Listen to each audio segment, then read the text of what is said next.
삐걱 문이 열리는 소리가 유난히도 크게 들렸습니다. 등에 업힌 아이가 잠결에 움찔했습니다. 여인이 아이의 등을 토닥였습니다. 쉿, 괜찮아. 괜찮단다. 안채에서는 여전히 고함 소리가 들렸습니다. 탐욕에 눈먼 친척들이 집안을 뒤지고 있었습니다. 그 꼬마 새끼 어디 갔어? 여인이 뒷문을 빠져나갔습니다. 두 사람은 어떻게 되었을까요? 찾아주셔서 감사합니다. 구독과 좋아요는 이야기를 만드는데 큰 힘이 됩니다. 설화야담 이야기 한상 시작하겠습니다. 모두 좋은 일만 가득하세요. 옛날 옛적 한양 남쪽 끝자락에 큰 기와집 한 채가 있었습니다. 대대로 청백리를 배추한 명문가였지요. 그 집에는 식모 한 명이 살고 있었습니다. 이름은 점례, 나이는 30이었습니다. 점례는 이 집에서 일한 지 벌써 5년째였습니다. 주인 대감 부부께서는 점례를 다른 식모들과 달리 대하셨습니다. 특히 마님께서는 점례에게 글을 가르쳐 주셨지요. 점례야, 사람은 배워야 한다. 그래야 세상을 똑바로 볼 수 있느니라. 마님의 그 말씀을 점례는 가슴 깊이 새겼습니다. 천한 신분이지만 글을 읽을 줄 안다는 것, 그것은 점례에게 큰 자부심이었습니다. 이 집에는 6살 된 도련님이 계셨습니다. 총명하고 착한 아이였지요. 점례는 도련님을 진심으로 아꼈습니다. 마치 자신의 자식처럼요. 점례야, 배고파. 도련님, 잠시만 기다리세요. 곧 진지 올릴게요. 점례는 부엌으로 달려가 정성껏 음식을 준비했습니다. 도련님이 좋아하는 꿀떡을 빚고 따뜻한 숭늉을 끓였지요. 이런 평범한 일상이 점례에게는 행복이었습니다. 비록 식모 신분이었지만 좋은 주인을 만났고 사랑스러운 도련님이 있었으니까요. 하지만 점례는 알고 있었습니다.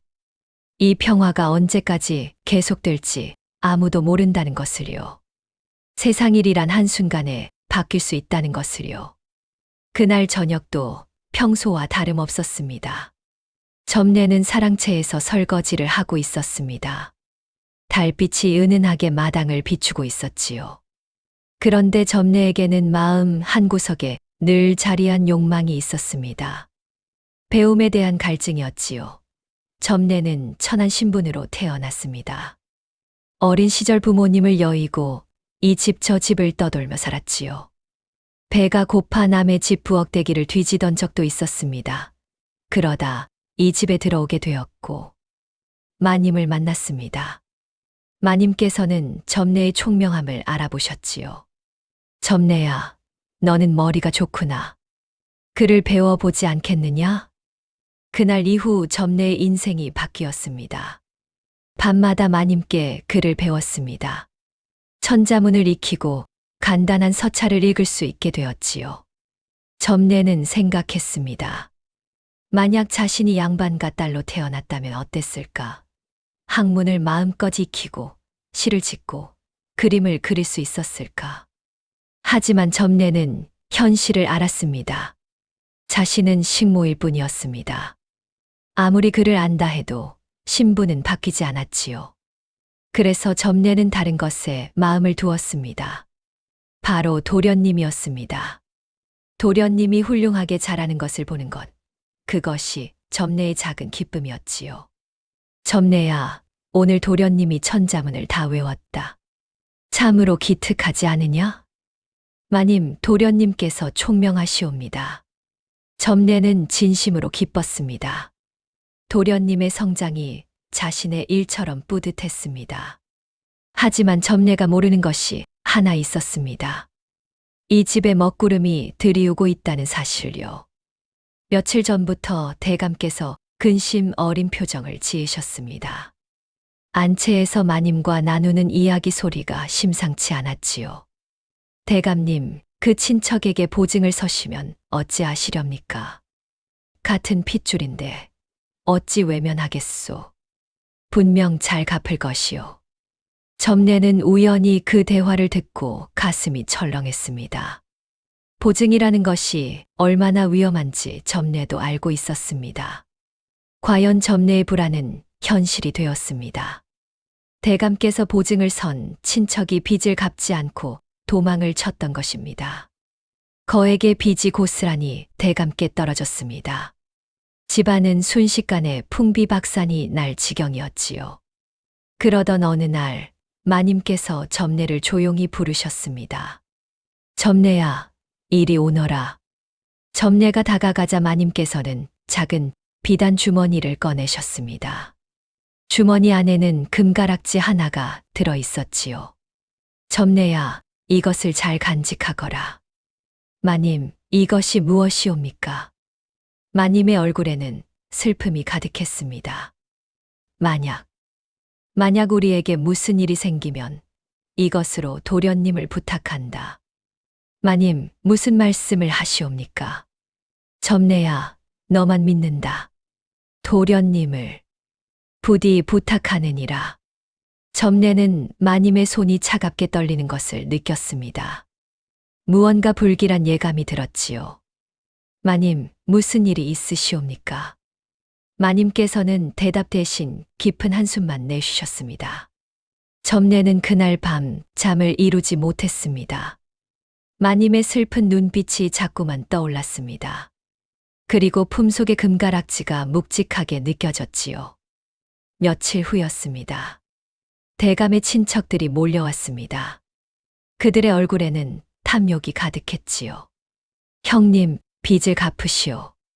이 집과 땅을 팔아서라도 갚아야 하지 않겠소. 이것은 대대로 내려온 가문의 터전이오. 어찌 함부로 팔 수 있겠소. 그럼 어찌하시려오. 빚쟁이들이 내일 당장 몰려올 것이오. 안채에서 고함 소리가 터져 나왔습니다. 점례는 숨죽이며 그 상황을 지켜보았지요. 그날 밤이었습니다. 점례가 부엌에서 설거지를 하고 있을 때였습니다. 갑자기 대문이 거칠게 열리는 소리가 들렸습니다. 평소와 달랐습니다. 점례가 고개를 들었을 때 안채에서 비명소리가 터져 나왔습니다. 으아! 점례는 재빨리 뒷마루로 달려갔습니다. 그리고 그곳에서 끔찍한 광경을 목격했습니다. 안채 마루에 대감께서 쓰러져 계셨습니다. 이미 숨이 끊어진 듯 보였습니다. 마님께서는 가쁜 숨을 몰아쉬고 계셨지요. 친척들이 주위를 둘러싸고 있었습니다. 그들의 손에는 피가 묻어 있었습니다. 형님, 미안하오. 하지만 어쩔 수 없었소. 이 집과 재산은 우리 것이오. 점례는 온몸이 얼어붙었습니다. 이것은 단순한 다툼이 아니었습니다. 살인이었습니다. 마님께서 간신히 고개를 돌려 점례를 바라보셨습니다. 그리고 입술을 움직이셨지요. 도련님을 부탁. 그 말씀과 함께 마님의 손이 힘없이 떨어졌습니다. 점례의 눈에서 눈물이 쏟아졌습니다. 하지만 슬퍼할 시간이 없었습니다. 친척들이 집안을 뒤지기 시작했기 때문입니다. 재산 목록은 어디 있어? 금고 열쇠를 찾아라. 그 꼬마 놈은 어디 갔어? 상속권자를 놔둘 순 없어. 점례는 온몸이 얼어붙었습니다. 저들의 탐욕은 6살 도련님에게까지 뻗치고 있었습니다. 점례는 재빨리 도련님의 방으로 향했습니다. 다행히 도련님은 깊이 잠들어 계셨습니다. 평소 점례를 따르던 도련님이었습니다. 어린 나이에 부모님을 잃은 아이가 얼마나 의지할 데 없겠습니까? 점례는 그 순간 결심했습니다. 마님의 마지막 부탁을 그리고 자신이 그토록 아꼈던 이 아이를 반드시 지켜내겠다고요. 점례는 재빨리 포대기를 꺼냈습니다. 그리고 옷장 깊숙한 곳에 숨겨두었던 금가락지를 꺼내 품에 넣었지요. 점례는 잠든 도련님을 조심스럽게 포대기에 감쌌습니다. 그리고 등에 업었습니다. 복도에서 발소리가 들렸습니다. 도련님 방 확인했어. 지금 간다. 점례의 심장이 터질 듯 뛰었습니다. 하지만 멈출 수 없었습니다. 점례는 뒷문을 향해 뛰기 시작했습니다. 등에 도련님이 잠결에 움찔했지만 다행히 깨어나지는 않았습니다. 뒷문 손잡이를 잡는 점례의 손이 떨렸습니다. 삐걱 문이 열리는 소리가 유난히도 크게 들렸습니다. 쉿, 괜찮아. 괜찮단다. 점례는 도련님의 등을 토닥이며 뒷문을 빠져나갔습니다. 차가운 달빛만이 그녀의 도주를 지켜보았습니다. 안채에서는 여전히 고함 소리가 들렸습니다. 그 꼬마 새끼 어디 갔어? 식모년도 보이지 않아. 뒤를 쫓아. 멀리 못 갔을 거야. 점례는 어둠 속으로 몸을 숨기며 달렸습니다. 평생 이렇게 빨리 달려본 적이 없었습니다.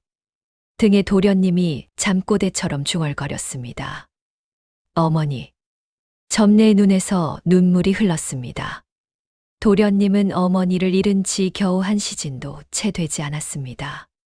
하지만 아이는 그 사실조차 모른 채 평화롭게 잠들어 있었지요. 점례는 마을 어귀까지 쉬지 않고 달렸습니다. 평소 같았으면 숨이 차서 주저앉았을 거리였습니다. 하지만 이상하게도 힘이 솟았습니다. 등에 아이를 지켜야 한다는 생각 하나만으로요. 새벽녘이 되어서야 점례는 작은 주막에 도착했습니다. 주막 주인 할머니가 헐떡이는 점례를 보고 놀라 물었습니다. 아니, 한밤중에 웬일이요? 점례는 재빨리 거짓말을 지어냈습니다. 친정어머니께서 위독하셔서 급히 가는 길이옵니다. 새벽 배를 타려고 하옵니다. 주막 주인은 고개를 끄덕이며 방 하나를 내주었습니다. 점례는 조심스럽게 도련님을 내려놓았습니다. 아이는 여전히 깊이 잠들어 있었습니다.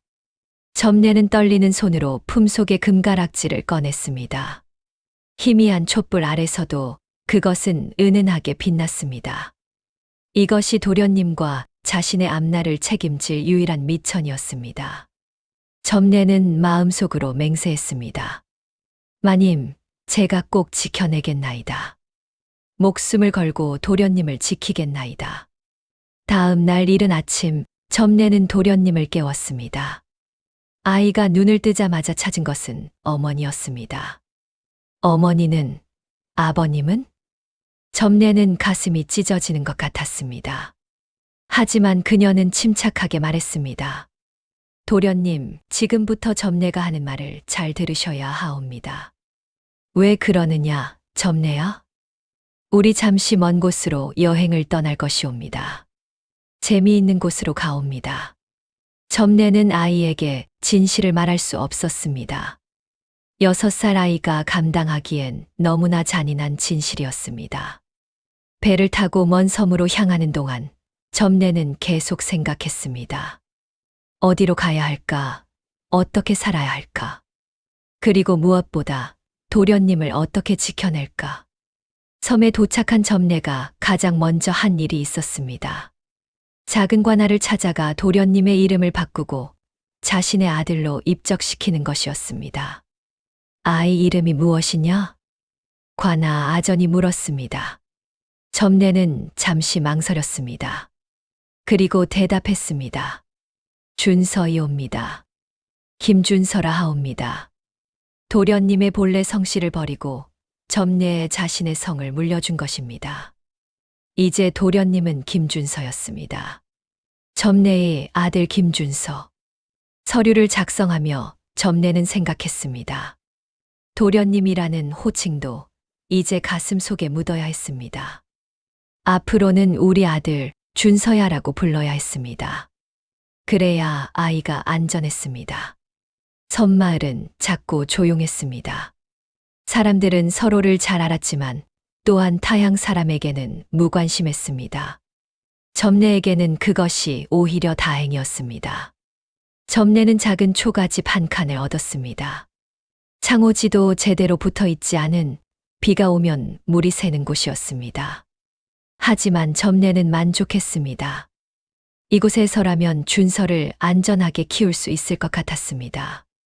첫날 밤 준서가 물었습니다. 점례야, 우리 집에 언제 가느냐? 어머니 뵙고 싶구나. 점례는 아이를 꼭 안아주었습니다. 준서야, 이제부터는 점례를 어미라고 불러주겠느냐? 그리고 여기가 우리 집이니라. 왜 그러느냐? 점례가. 아니, 어미가 준서를 정말 많이 사랑하느니라. 그래서 준서 어미가 되고 싶구나. 아이는 정확히 이해하지 못했습니다. 하지만 점례의 품이 따뜻했기에 고개를 끄덕였습니다. 그럼 이제부터 어미이시냐? 그렇단다. 이제부터는 어미니라. 그날 밤 점례는 준서가 잠든 뒤에야 목 놓아 울었습니다. 주인 대감 부부에 대한 슬픔, 앞날에 대한 두려움, 그리고 이 작은 생명을 책임져야 한다는 무게가 한꺼번에 밀려왔습니다. 하지만 점례는 눈물을 닦았습니다.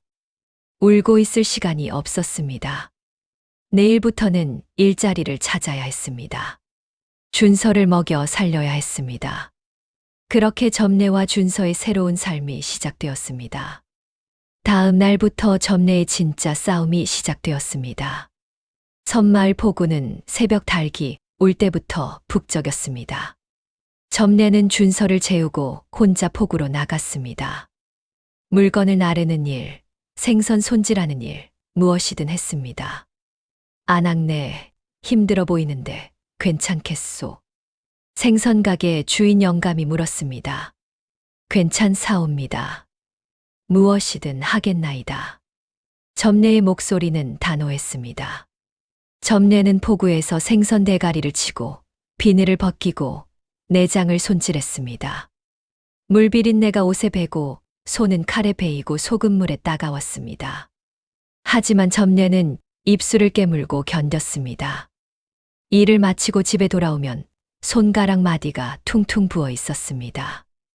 예전 양반댁에서 일할 때는 이런 고된 일은 하지 않았습니다. 마님께서 점례를 아껴서 주로 안채 살림만 맡겼었으니까요. 하지만 지금은 달랐습니다. 살아남아야 했습니다. 오후에는 다른 일도 했습니다. 남의 집 빨래를 받아다 했습니다. 겨울에는 찬물에 손을 담가 빨래를 하느라 손이 터지고 피가 났습니다. 여름에는 땡볕 아래서 빨래를 널다가 어지러워 쓰러질 뻔한 적도 있었지요. 그래도 점례는 멈추지 않았습니다. 준서가 물었습니다. 어미, 손이 왜 이렇게 거칠시옵니까? 점례는 웃으며 대답했습니다. 이게 다 준서 때문이니라. 준서 밥 먹이려고 어미가 열심히 일하느니라.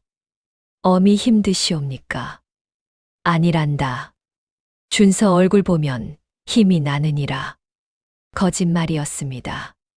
매일매일이 힘들었습니다. 밤이면 온몸이 쑤시고 아팠습니다. 하지만 준서 앞에서는 절대 티를 내지 않았습니다. 준서는 다른 아이들과 달랐습니다. 가끔 이상한 질문을 했습니다. 어미, 내 진짜 이름은 무엇이옵니까? 점례는 가슴이 철렁했습니다. 준서가 진짜 이름이니라. 왜 그런 것을 묻느냐? 꿈에서 누가 다른 이름으로 불렀사옵니다. 그것은 그냥 꿈이니라. 신경 쓰지 마라. 점례는 조심스러워졌습니다. 혹시 준서가 과거를 기억하는 것은 아닐까 걱정했습니다. 하지만 다행히 시간이 지나면서 그런 질문은 줄어들었습니다. 대신 준서는 점례를 더욱 의지하게 되었습니다. 어미, 오늘 서당에서 훈장님께서 칭찬하셨사옵니다. 그러하냐? 우리 준서 총명하구나. 준서는 머리가 좋았습니다. 서당에서도 늘 수재였습니다. 점례는 그게 자랑스러우면서도 한편으로는 걱정이었습니다. 똑똑한 아이일수록 진실을 알게 될 가능성이 높았으니까요. 어느 날 준서가 서당에서 과제를 받아왔습니다. 가족 소개하기였습니다. 어미, 아바마마는 어디 계시옵니까? 벗들은 다 아비가 있는데. 점례는 잠시 말문이 막혔습니다. 그리고 조심스럽게 대답했습니다. 아바마마는 준서가 태어나기 전에 하늘나라로 가셨느니라. 하지만 하늘에서 준서를 지켜보고 계실 것이니라. 그럼 어미 혼자 나를 키우시는 것이옵니까? 그렇단다. 하지만 어미는 하나도 힘들지 않구나. 준서가 있어서 행복하니라. 준서가 점례를 꼭 안았습니다. 어미, 저도 어미 사랑하옵니다. 커서 어미 힘들게 하지 않겠나이다. 점례의 눈에서 눈물이 흘렀습니다. 하지만 웃으며 닦았습니다. 그렇게 1년, 2년, 3년이 흘렀습니다. 점례의 손은 더욱 거칠어졌습니다. 얼굴에는 주름이 생겼습니다. 허리도 자주 아팠습니다. 30이었던 그녀는 어느새 35을 넘어서고 있었습니다.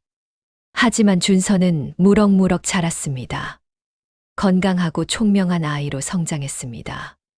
점례는 그것만으로도 만족했습니다. 어느 날 밤 준서가 잠든 뒤 점례는 품속의 금가락지를 꺼내 보았습니다. 마님께서 남겨주신 유일한 유품이었습니다. 언제든 팔 수 있었지만 점례는 팔지 않았습니다. 준서가 크면 이것을 주어야지. 그것이 마님께 보답하는 길이니라. 점례는 금가락지를 다시 깊숙이 숨겼습니다. 그리고 다짐했습니다. 무슨 일이 있어도 준서를 훌륭하게 키워내겠다고요. 단순히 먹여 살리는 것이 아니라 사람다운 사람으로 키워내겠다고요. 마님께서 점례에게 가르쳐 주셨던 것처럼요. 점례야, 사람은 배워야 한다. 그래야 세상을 똑바로 볼 수 있느니라. 점례는 그 가르침을 준서에게 물려주기로 했습니다. 비록 자신은 변변한 배움이 없었지만 적어도 정직하게 사는 법, 남을 배려하는 법, 그리고 어려운 사람을 돕는 법은 가르칠 수 있었습니다. 그것이 점례가 준서에게 줄 수 있는 최고의 유산이었습니다. 세월은 빠르게 흘렀습니다.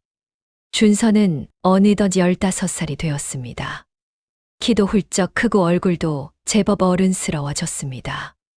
서당에서는 여전히 수재로 소문났지요. 훈장님들은 입을 모아 칭찬했습니다. 준서 어미, 아드님 과거에 급제할 제목이옵니다. 하지만 점례는 성적보다 다른 것을 더 중요하게 여겼습니다. 어느 날 준서가 서당에서 돌아왔을 때였습니다. 평소와 달리 표정이 어두웠습니다. 준서야, 무슨 일 있었느냐? 어미, 오늘 서당 청소 당번이었사옵니다. 그런데 민호가 자기는 안 해도 된다 하옵니다. 글 잘 읽는 아이들은 청소 안 해도 된다 하옵니다. 점례는 준서를 앉혔습니다. 그래서 너는 어찌하였느냐? 저는 혼자 다 하였나이다. 민호 것까지. 왜 그리하였느냐? 그냥 다투기 싫었사옵니다. 점례는 준서의 머리를 쓰다듬었습니다. 준서야, 어미가 하나 물어보마. 글 잘 읽는 사람은 청소 안 해도 되느냐? 아니옵니다. 그럼 글 잘 읽는 사람은 다른 사람보다 더 특별하냐? 준서는 잠시 생각했습니다. 아니옵니다. 어미 말씀 알겠나이다. 점례는 부드럽게 말했습니다. 준서야, 사람은 누구나 똑같이 소중하니라. 글을 잘 읽든 못 읽든, 재물이 많든 적든, 높은 자리에 있든 낮은 자리에 있든 말이니라. 사람의 가치는 그런 것으로 정해지지 않느니라. 그럼 무엇으로 정해지옵니까? 어찌 사느냐로 정해지느니라. 남을 배려하고 정직하게 살고 어려운 사람을 도울 줄 아는 마음. 그것이 진짜 중요한 것이니라. 준서가 고개를 끄덕였습니다. 어미, 그런데 왜 사람들은 재물 많은 사람만 좋아하옵니까? 우리 서당에도 부잣집 아이들만 인기 많사옵니다. 점례는 쓴웃음을 지었습니다. 사람들은 겉모습만 보느니라. 하지만 진짜 중요한 것은 속마음이니라. 준서야, 어미가 너한테 바라는 것은 딱 하나니라. 재물 많이 모으는 사람이 아니라 사람다운 사람이 되는 것이니라. 이런 대화는 자주 있었습니다. 점례는 기회가 있을 때마다 준서에게 가르쳤습니다. 어느 여름날이었습니다. 점례가 빨래를 널고 있는데 준서가 다가왔습니다. 어미, 제가 하겠나이다. 괜찮구나. 너는 글 공부나 하여라. 아니옵니다. 어미 힘드실 것 같사옵니다. 요즘 허리 아프시지 않사옵니까? 준서는 자연스럽게 빨래를 받아 널기 시작했습니다. 점례의 눈가가 뜨거워졌습니다. 이 아이가 정말 착하게 자라주고 있구나. 준서는 글 공부만 하는 아이가 아니었습니다. 동네 할머니들의 짐을 들어드리고 길에서 넘어진 아이를 일으켜주고 벗들의 숙제를 도와주었습니다. 준서야, 너무 착하게만 살면 손해보는 것이 아니냐? 점례가 걱정스럽게 물었을 때도 있었습니다. 어미, 손해 안 보옵니다. 남 도와주면 기분이 좋사옵니다. 그것이 더 이득인 것 같사옵니다. 점례는 준서의 대답에 가슴이 뭉클했습니다. 이 아이는 점례가 가르친 것 이상으로 잘하고 있었습니다. 하지만 현실은 여전히 가혹했습니다. 준서가 과거 시험을 준비할 무렵 점례의 몸은 많이 상해 있었습니다. 40대가 된 그녀는 더 이상 무거운 것을 들기 힘들었습니다. 포구 일을 그만두고 집에서 할 수 있는 일을 찾았습니다. 준서가 말했습니다. 어미, 제가 품을 팔겠나이다. 글 공부 비용은 제가 마련하겠나이다. 안 된다. 너는 글 공부나 하여라. 어미 혼자 너무 힘드시지 않사옵니까? 괜찮구나. 어미는 아직 팔팔하니라. 하지만 준서는 몰래 새벽 나무 패는 일을 시작했습니다. 점례가 알았을 때는 이미 한 달째였습니다. 준서야, 이것이 무슨 짓이냐? 점례가 화를 냈지만 준서는 담담하게 말했습니다. 어미, 저는 이제 어른이옵니다. 어미 혼자 저 키우느라 얼마나 힘드셨사옵니까? 이제는 제가 도울 차례옵니다. 점례는 말없이 준서를 안았습니다. 그리고 속으로 생각했습니다. 마님, 저희 도련님이, 아니, 저희 준서가 이렇게 의젓하게 자랐나이다. 마님께서 보시면 정말 자랑스러워 하실 것이옵니다. 준서는 품팔이를 하면서도 글 공부가 늘지 않았습니다. 오히려 더 열심히 했습니다. 훈장님들은 감탄했습니다. 준서야, 너 정말 대단하구나. 이렇게 어려운 형편에서도 이렇게 열심히 하다니. 하지만 준서는 담담하게 대답했습니다.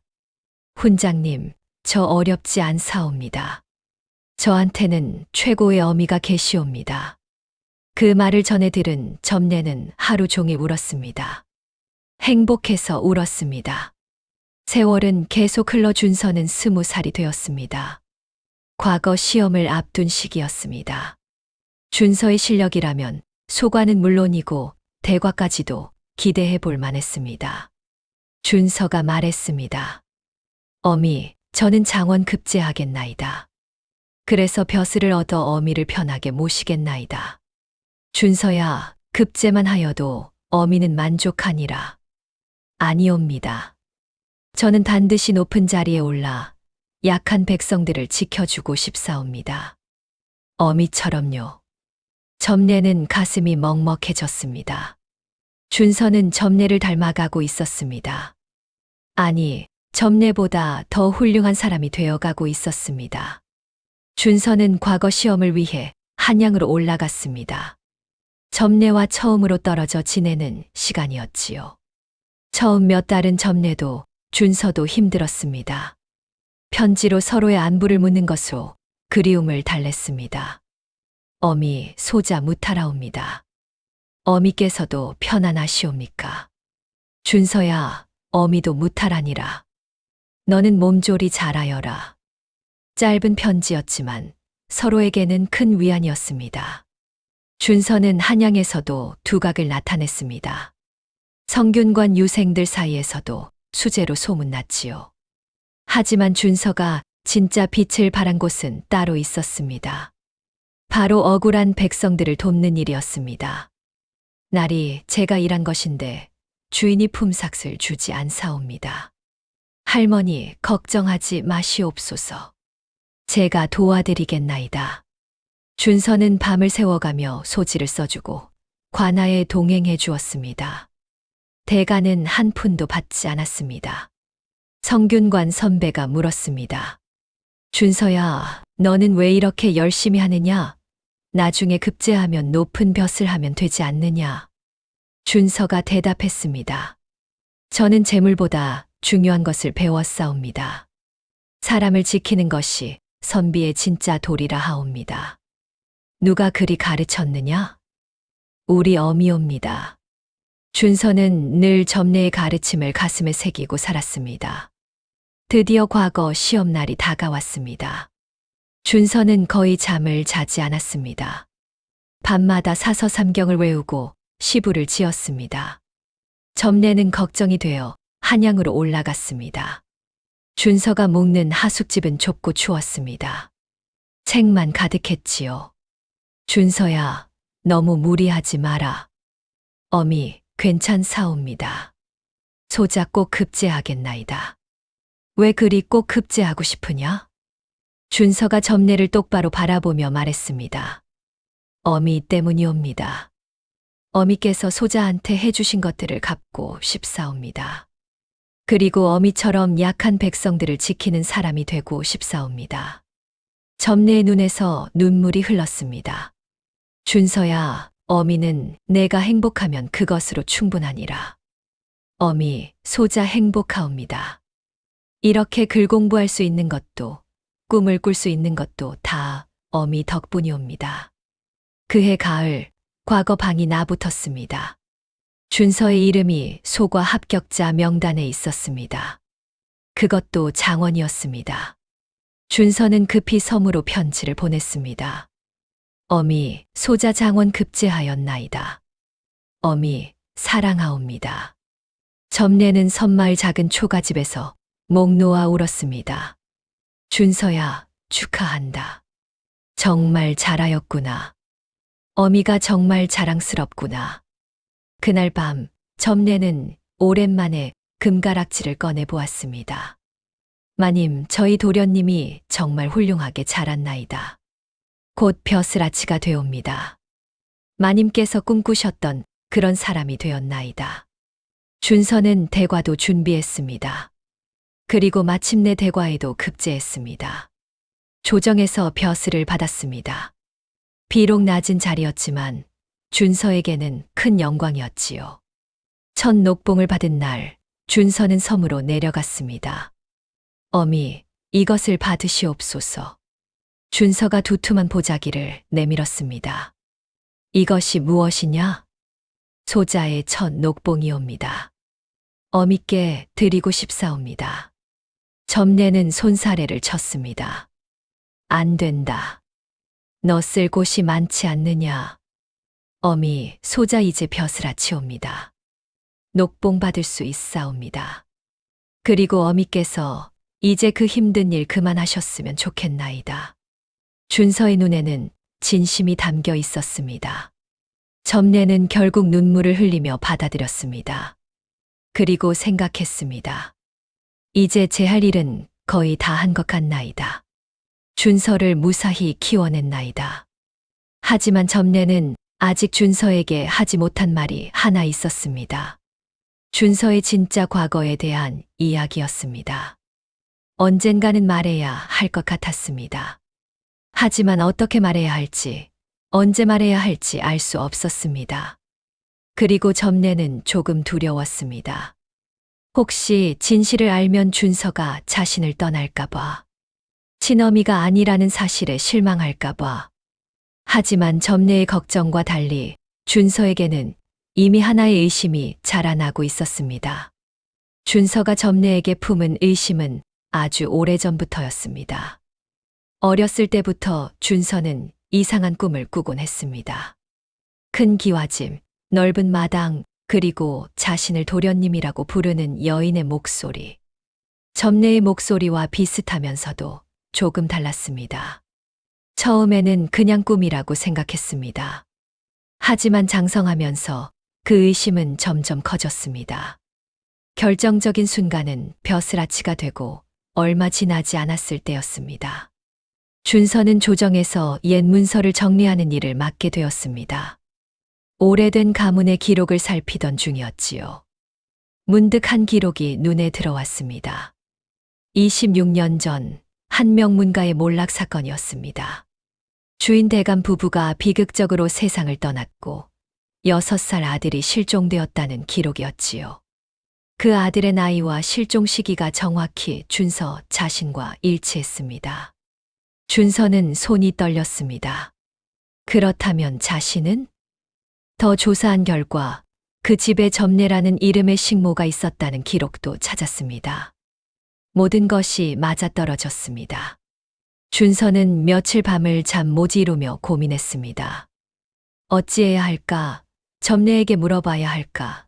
아니면 모른 척 살아야 할까? 하지만 준서는 알고 있었습니다. 진실을 마주해야 한다는 것을요.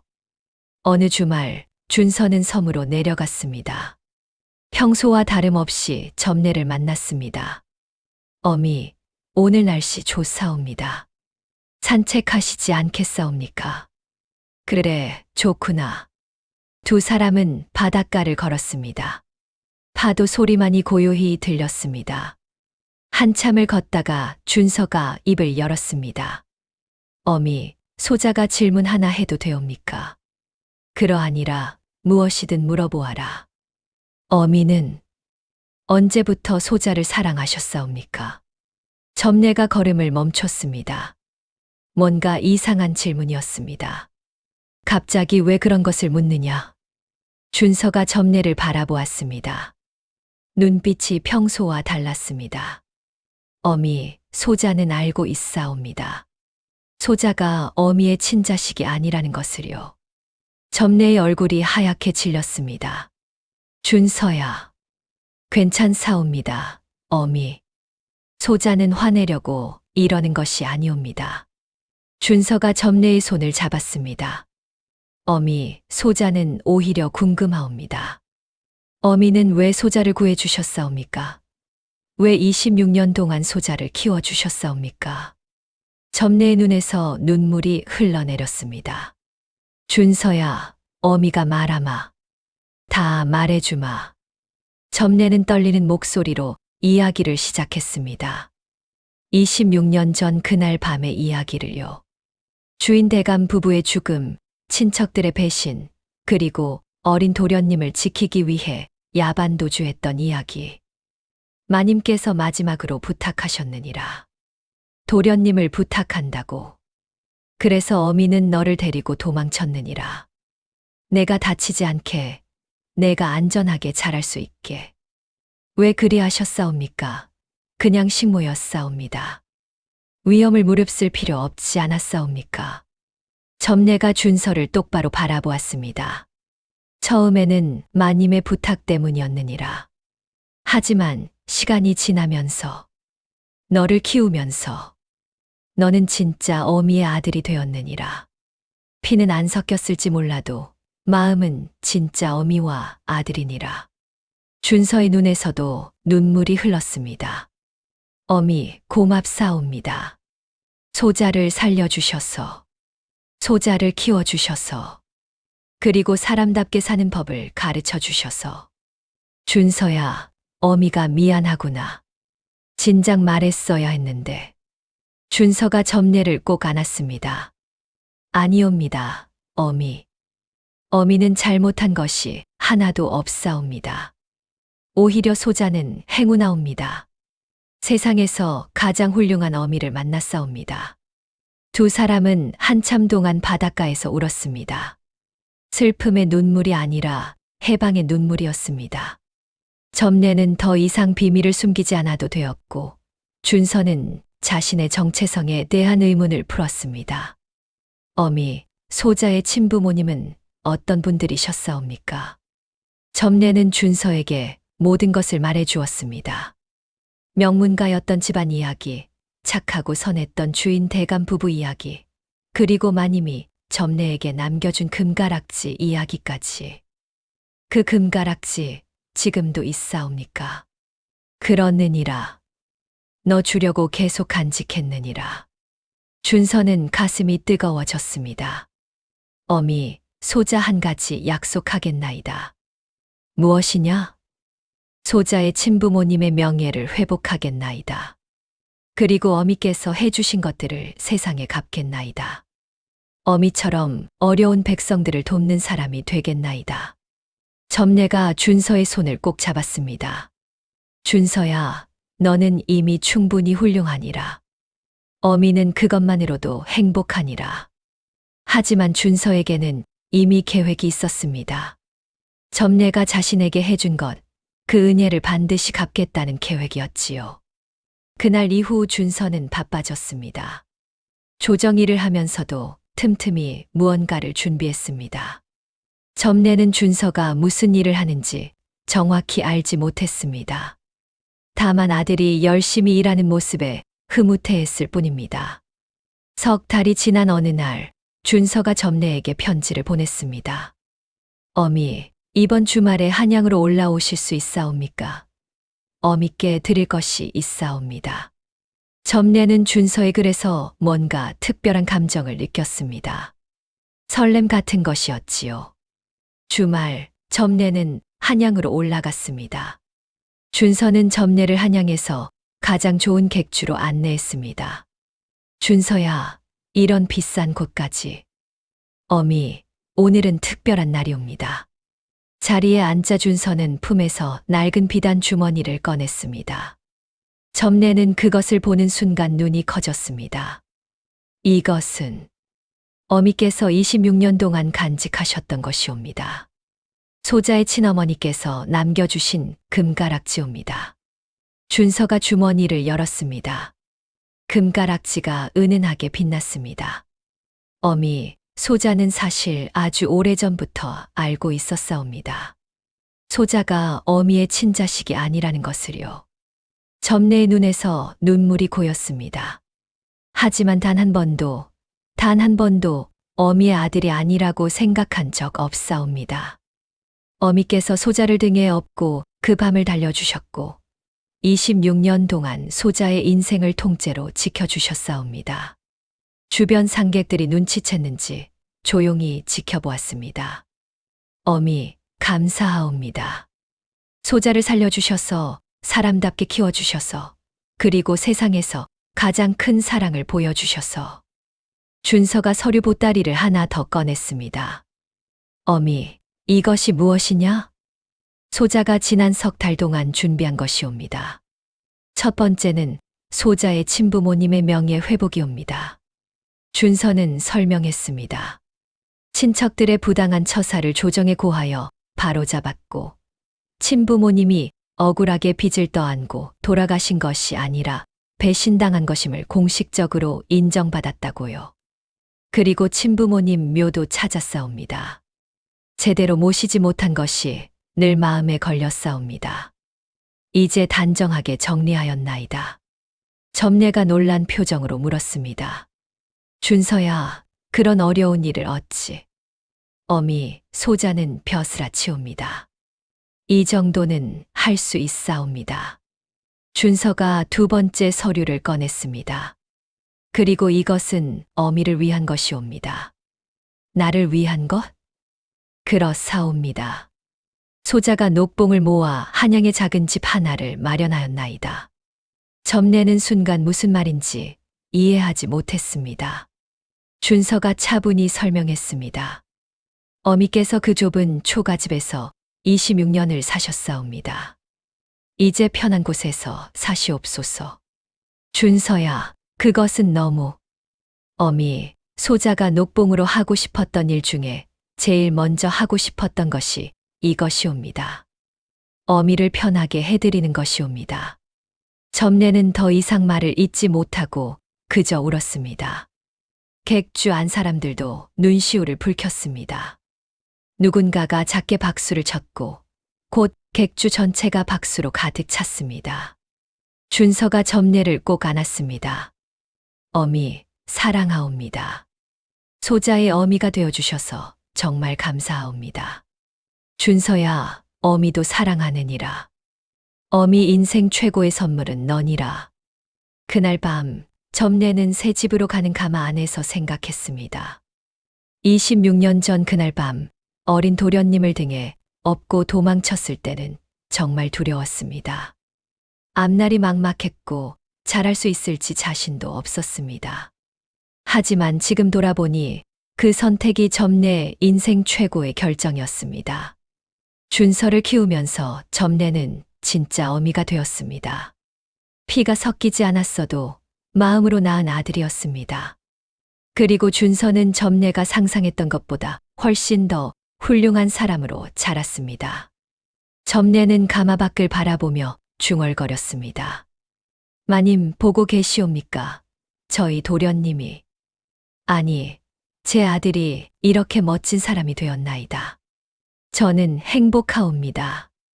그날 밤 하늘에는 유난히 밝은 별이 빛나고 있었습니다. 마치 하늘에서 누군가가 미소 짓고 있는 것처럼요.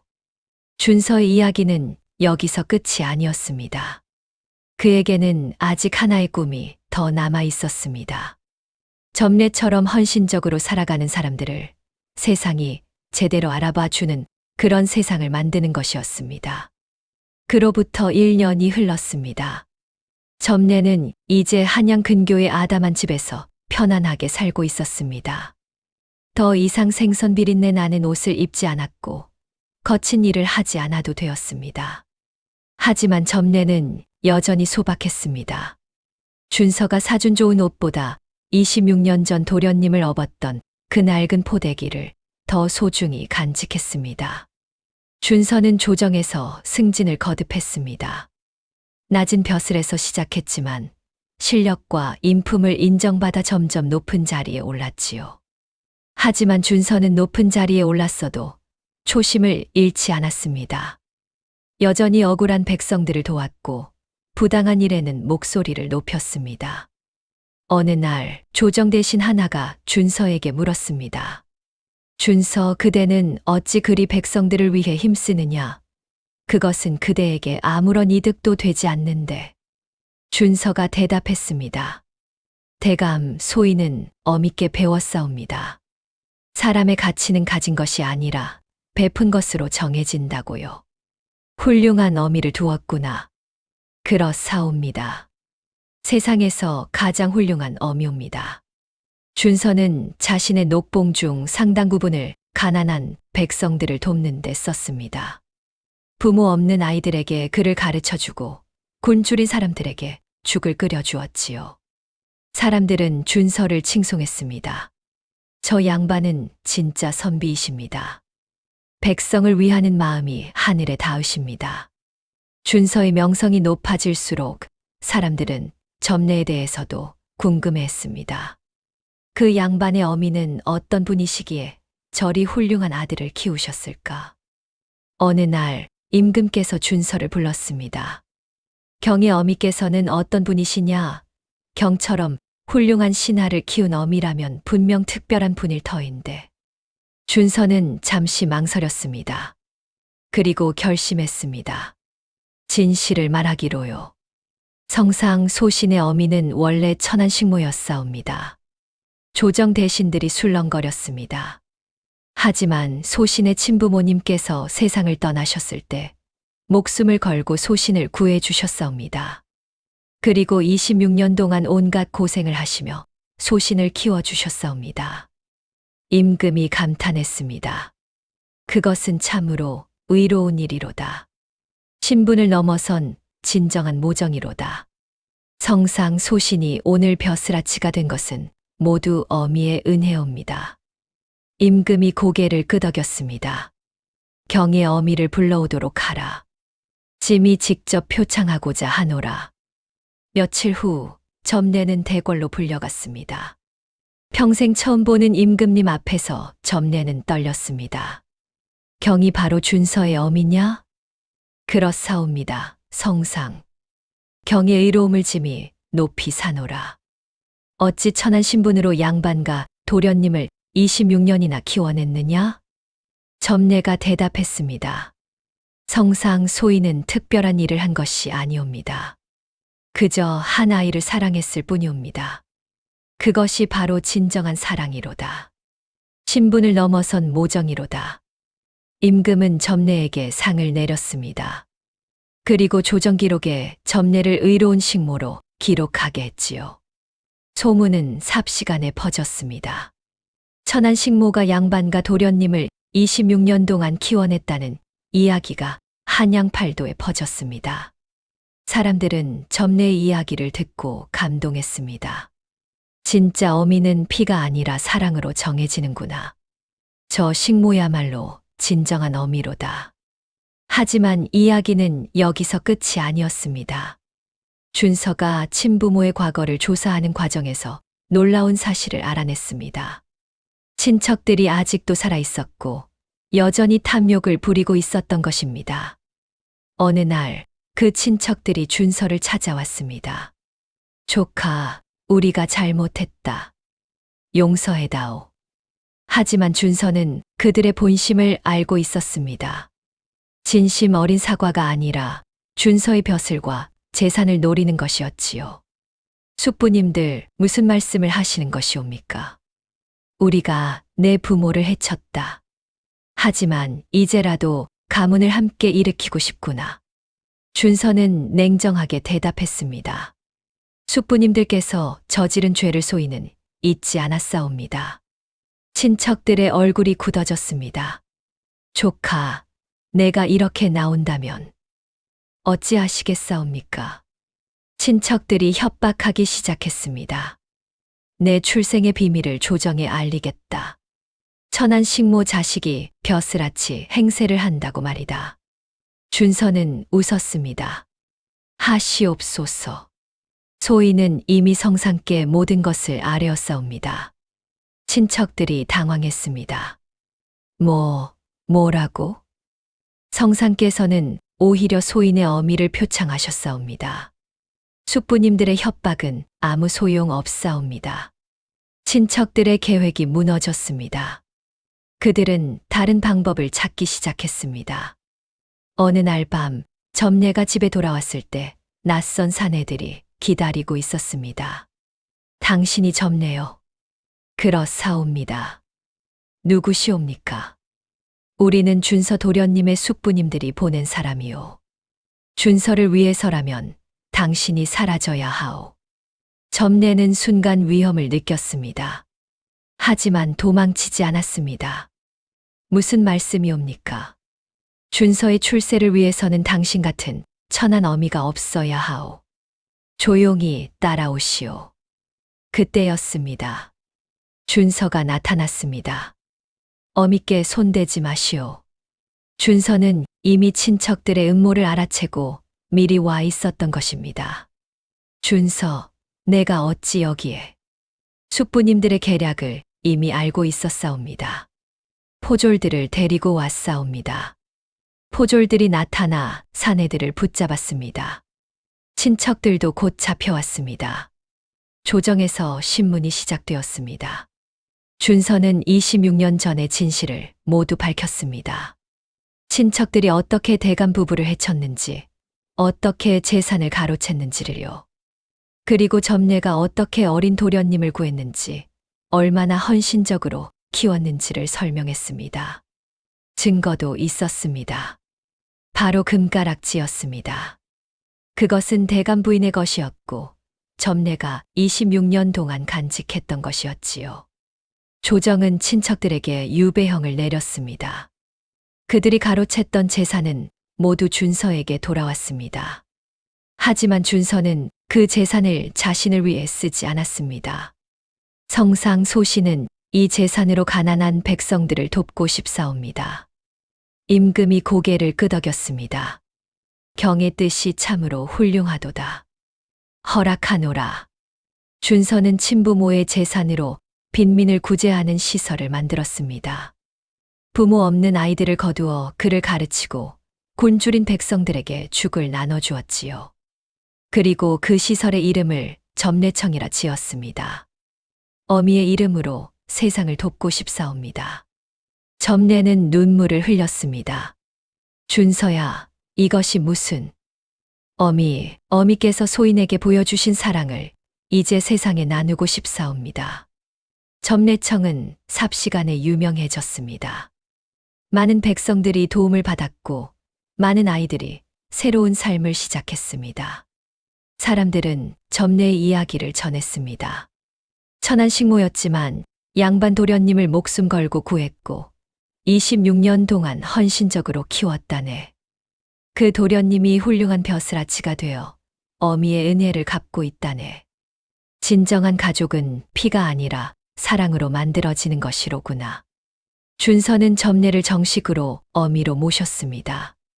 친부모의 옛 저택을 복원하여 그곳에서 함께 살았지요.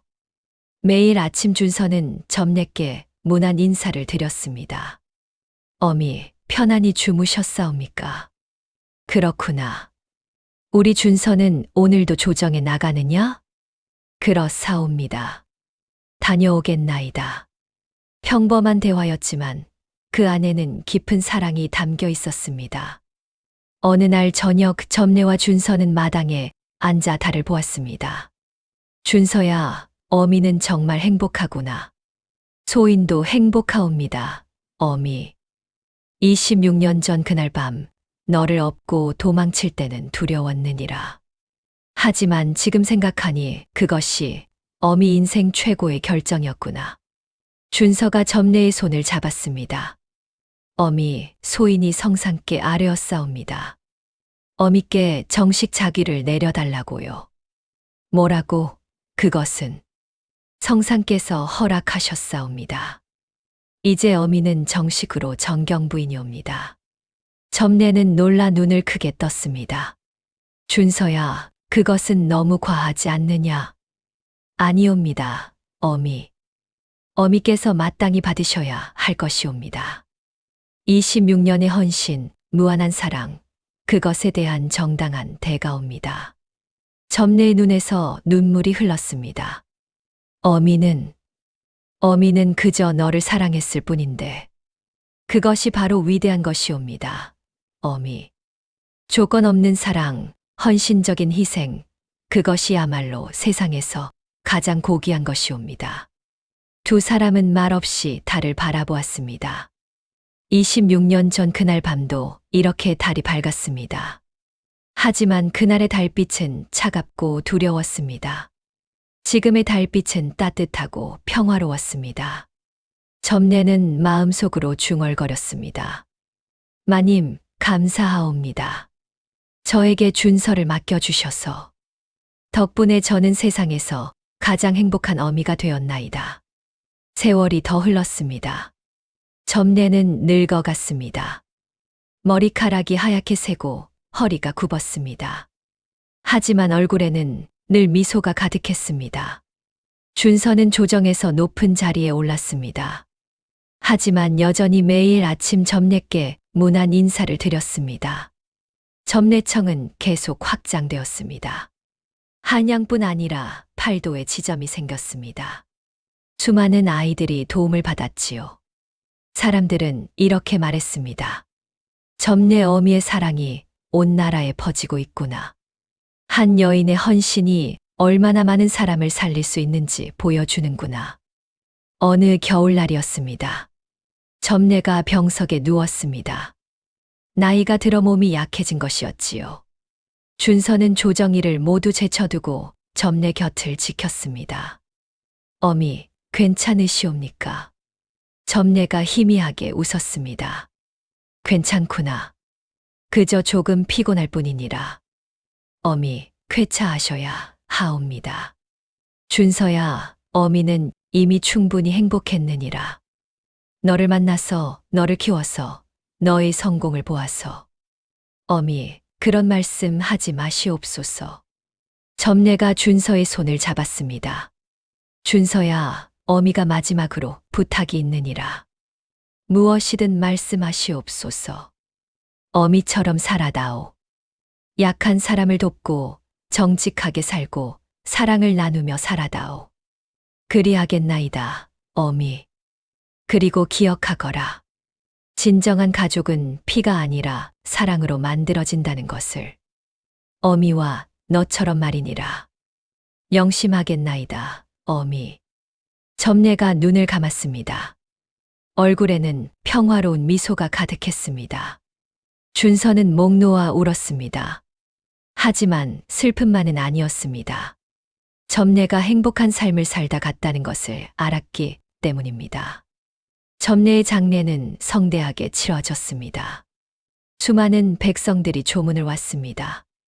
의로운 어미시였습니다. 세상에서 가장 위대한 사랑을 보여주신 분이셨습니다.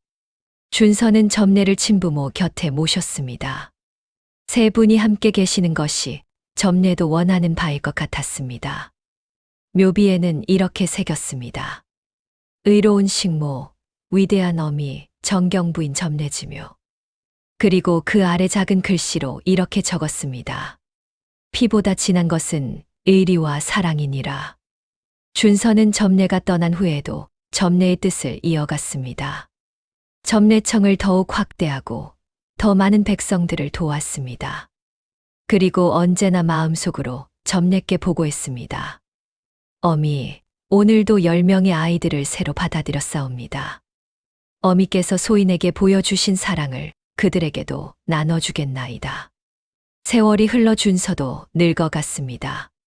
하지만 점례의 가르침은 절대 잊지 않았습니다. 준서는 자신의 자식들에게도 점례의 이야기를 들려주었습니다. 너희 할머니는 원래 천한 식모셨느니라. 하지만 아버지를 목숨 걸고 구해주시고 26년 동안 헌신적으로 키워주셨느니라. 아버지, 그럼 할머니는 진짜 할머니가 아니신 것이옵니까? 아니니라. 할머니는 진짜 할머니시니라. 피는 안 섞였을지 몰라도 사랑으로 맺어진 진짜 가족이시니라. 아이들은 고개를 끄덕였습니다. 아버지, 저희도 할머니처럼 살고 싶사옵니다. 그래, 할머니처럼 사랑을 나누며 살 거라. 그것이 할머니께서 가장 기뻐하실 일이니라. 그렇게 점례의 정신은 대대로 이어졌습니다. 수백 년이 흐른 뒤에도 사람들은 점례의 이야기를 전했습니다. 옛날 옛적에 의로운 식모가 있었다네. 양반 도련님을 목숨 걸고 구하여 26년 동안 키웠다네. 그 도련님이 훌륭한 벼슬아치가 되어 어미의 은혜를 갚았다네. 진정한 가족은 피가 아니라 사랑으로 만들어지는 것이라네. 이 이야기는 우리에게 묻습니다. 진정한 가족이란 무엇일까요? 진정한 사랑이란 무엇일까요? 점례와 준서는 답을 보여주었습니다. 가족은 피가 아니라 함께한 시간, 나눈 사랑, 그리고 서로를 지켜준 헌신으로 만들어진다고요. 한 여인의 용기 있는 선택이 한 아이의 인생을 바꿨고 그 아이는 자라서 세상을 바꾸는 사람이 되었습니다. 그리고 그들의 사랑은 수백 년이 지난 지금도 계속 전해지고 있습니다. 옛말에 백절불굴이라는 말이 있습니다. 어떠한 난관에도 굽히지 않고 이겨나간다는 뜻이지요.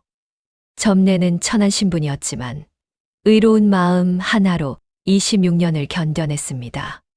준서는 부모를 잃은 아이였지만 점례의 사랑 덕분에 훌륭한 사람으로 자랐습니다. 그리고 두 사람의 사랑은 수많은 사람들에게 희망을 주었습니다. 어쩌면 가장 위대한 유산은 재산이 아니라 사랑일지도 모릅니다. 그리고 가장 아름다운 기적은 평범한 사람의 비범한 사랑에서 시작되는 것일지도 모릅니다. 다음 영상을 빠르게 만나보시려면 좋아요와 구독을 눌러 주시옵소서. 그럼 더 재미있는 영상으로 찾아뵙겠나이다. 모두 행복한 하루 보내시옵소서.